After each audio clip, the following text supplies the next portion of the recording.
समाचार पर नजर करिए तो महाराजा कृष्ण कुमार सिंह जी भावनगर यूनिवर्सिटी की हालत दयनीय कारण स्थानिक राजकारण। जी हाँ, भावनगर में जे आ यूनिवर्सिटी आवेली छे कोईपण यूनिवर्सिटी में शिक्षकनो विकास थवो जोईए, शिक्षणनो विकास थवो जोईए, न के यूनिवर्सिटी में राजकारण थवुं जोईए।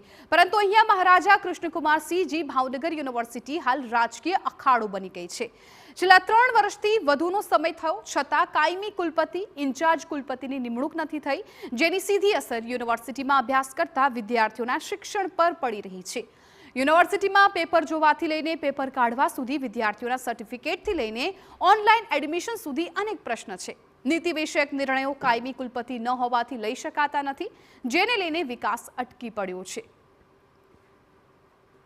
हालमां ई ध्यानमां एवुं छे कि आपणे जे પોણા 3 વર્ષથી જે ઇન્ચાર્જ વીસી છે તેના કારણે યુનિવર્સિટીમાં પણ બહુ જ જે વિદ્યાર્થીઓને તકલીફો આવી રહી છે તેને લઈને અખિલ ભારતીય વિદ્યાર્થી પરિષદ ઈચ્છે છે કે રાજ્ય સરકાર દ્વારા જે કાયમિક વીસીની જલ્દમાં જલ્દ નિમણૂક કરવામાં આવે।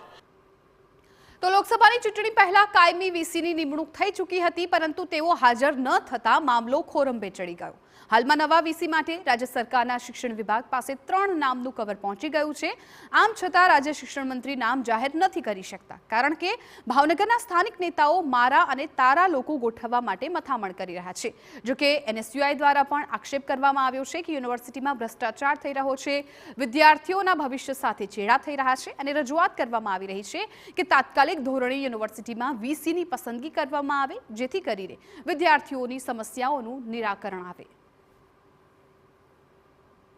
નવા વીસીનું નિમણૂક નથી થતું તેનું બહુ મોટું કારણ છે ભાવનગર યુનિવર્સિટીમાં બહુ મોટું રાજકારણ અને ભ્રષ્ટાચાર થઈ રહ્યો છે।